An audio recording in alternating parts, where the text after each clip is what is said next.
ಬೆಂಗಳೂರು ಬಂದಮೇಲೆ Sunday morning ಇದೇ ನಮ್ಮ ರೂಟೀನ್ ಆಗಿರುತ್ತೆ. KR ಮಾರ್ಕೆಟಿಗೆ ಹೋಗೋದು, ಫ್ರೂಟ್ಸ್ ಮತ್ತು ವೆಜಿಟೇಬಲ್ ತರೋಕ್ಕೆ. ದಾರಿಲಿ ಒಂದು ಸ್ಟ್ರಾಂಗ್ ಕಾಫಿ ಕುಡ್ಕೊಂಡು KR ಮಾರ್ಕೆಟಿಗೆ ಹೋಗಿ ಎಲ್ಲ ಹಣ್ಣು ಮತ್ತು ತರಕಾರಿ ಒಂದು ವಾರಕ್ಕೆ ಬೇಕಾಗುವಷ್ಟು ತರಕಾರಿ ಮತ್ತು ಹಣ್ಣನ್ನು ತಂದುಬಿಡ್ತೀವಿ. ಯಾಕೆ ಇಲ್ಲಿಗೆ ಹೋಗ್ತೀವಿ ಅಪ್ಪ ಅಂತ ಅಂದರೆ ಇಲ್ಲಿ ತುಂಬ ರೇಟ್ ಕಡಿಮೆ ಇರುತ್ತೆ ಮತ್ತು ಒಳ್ಳೆ ಫ್ರೆಶ್ ಇರೋ ವೆರೈಟಿ ವೆಜಿಟೇಬಲ್ಸ್ ಎಲ್ಲ ಸಿಗುತ್ತೆ ಇಲ್ಲಿ. ಅರ್ಲಿ ಮಾರ್ನಿಂಗೇ ಹೋಗಬೇಕು, ಸ್ವಲ್ಪ ಲೇಟಾಗಿ ಹೋದರೆ ಸಾಕು, ತುಂಬ ರಶ್ ಆಗಿಬಿಡುತ್ತೆ. ಅಲ್ಲದೆ ಇಲ್ಲಿ ಪಾರ್ಕಿಂಗಿದು ಸ್ವಲ್ಪ ಪ್ರಾಬ್ಲಮ್ ಇದೆ. ನಾನಿವಾಗ ನಿಮ್ಗೆ ಹೇಳ್ತೀನಿ ಇಲ್ಲಿ ಪಕ್ಕದ ಅಂಗಡಿಯಲ್ಲಿ ಮತ್ತು ಅಲ್ಲಿ ಹೋಗಿ ತರೋಕ್ಕೆ ಎಷ್ಟು ಡಿಫ್ರೆನ್ಸ್ ಆಗುತ್ತೆ ಅಂತ. ನೀವೀಗ ನೋಡ್ತಿರ್ಬೋದು, ನಾನು ಅವಕಾಡೋನ ತೋರಿಸ್ತಿದ್ದೀನಿ. ಬೆಣ್ಣೆಹಣ್ಣು ಅಥವಾ ಬಟರ್ ಫ್ರೂಟ್ ಅಂತಲೂ ಹೇಳ್ತಾರೆ.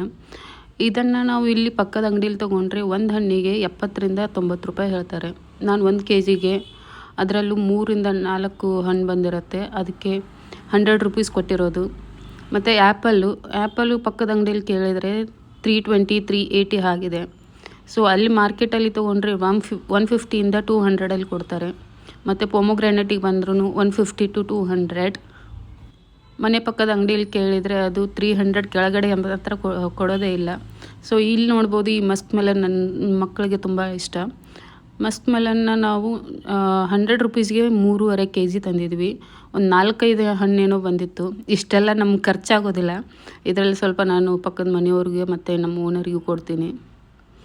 ಮತ್ತು ನೆಕ್ಸ್ಟ್ ನೋಡೋದಾದರೆ ಎಕ್ಸಾಟಿಕ್ ಫ್ರೂಟ್ಸು ಪ್ಲಮ್ ಮತ್ತು ಕಿವಿ ತಂದಿದ್ವಿ. ಕಿವಿ 100 ರೂಪೀಸ್ ಬಾಕ್ಸು 3 ಕಿವಿ ಹಣ್ಣಿರುತ್ತೆ. ಇಲ್ಲಿ ತೊಗೊಳಕ್ಕೆ ಹೋದರೆ ಒಂದು ಫ್ರೂಟಿಗೆ 60 ರೂಪೀಸ್ ಆಗುತ್ತೆ. Plum 150 rupees. ಇಲ್ಲಿ 300 ಕೆಳಗಡೆ ಕೊಡೋದೇ ಇಲ್ಲ. ಈಗ ನೆಕ್ಸ್ಟು ತರಕಾರಿ ನೋಡೋಣ. ಈರುಳ್ಳಿ 100 ರೂಪಾಯಿಗೆ 3 kg. ಇಲ್ಲಿ ಅಂಗಡಿಯಲ್ಲಿ 45ರಿಂದ 50 ರೂಪಾಯಿ kg ಹೇಳ್ತಾಯಿದ್ರು.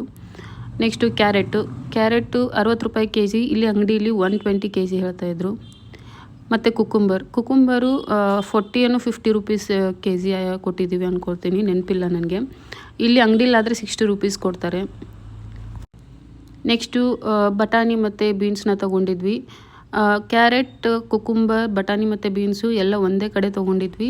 ಇದೆಲ್ಲ ಒಟ್ಟಿಗೆ ಸೇರಿ 180 ರೂಪೀಸ್ ಏನೋ ಆಯಿತು ಅಷ್ಟೇ. ನೆಕ್ಸ್ಟು ಟೊಮೆಟೊ ಯಾಕೆ ಇಷ್ಟೊಂದು ತಂದಿದ್ದೀವಿ ಅಂತ ಅಂದರೆ, ನಾನು ಯಾವಾಗಲೂ ಟೊಮೆಟೊನ ಎಕ್ಸ್ಟ್ರಾನೇ ತಂದಿರ್ತೀನಿ. ಸ್ವಲ್ಪ ಕಾಯಿ ಇರೋದನ್ನು ಸೆಲೆಕ್ಟ್ ಮಾಡಿದರೆ ತುಂಬ ದಿನ ಬರುತ್ತೆ. ನೆಕ್ಸ್ಟು ತುಂಬ ಇಂಪಾರ್ಟೆಂಟ್ ಸ್ಟೆಪ್ ಏನಪ್ಪ ಅಂತಂದರೆ, ಉಪ್ಪು ಮತ್ತು ವಿನೆಗರ್ ಹಾಕಿ ಈ ಎಲ್ಲ ಫ್ರೂಟ್ಸ್ ಮತ್ತು ವೆಜಿಟೇಬಲ್ಸ್ನ ತೊಳೆದಿಡೋದು. ಇದೇ ನಮ್ಮ ಸಂಡೇ ರೂಟೀನ್ ಆಗಿರುತ್ತೆ. ಒಂದು 1500 ಒಳಗಡೆ ಮನೆಗೆ ಬೇಕಾದ ಎಲ್ಲ ಫ್ರೂಟ್ಸ್ ಮತ್ತು ವೆಜಿಟೇಬಲ್ಸು ಸಿಕ್ಬಿಡುತ್ತೆ. ಒಂದು ವಾರಕ್ಕೆ ಚಿಂತೆ ಇರೋದೇ ಇಲ್ಲ. ಸೊ ಈ ವಿಡಿಯೋ ಇಲ್ಲಿಗೆ ಎಂಡ್ ಆಗುತ್ತೆ. ಮತ್ತೆ ಸಿಗೋಣ ಮುಂದಿನ ವಿಡಿಯೋದಲ್ಲಿ.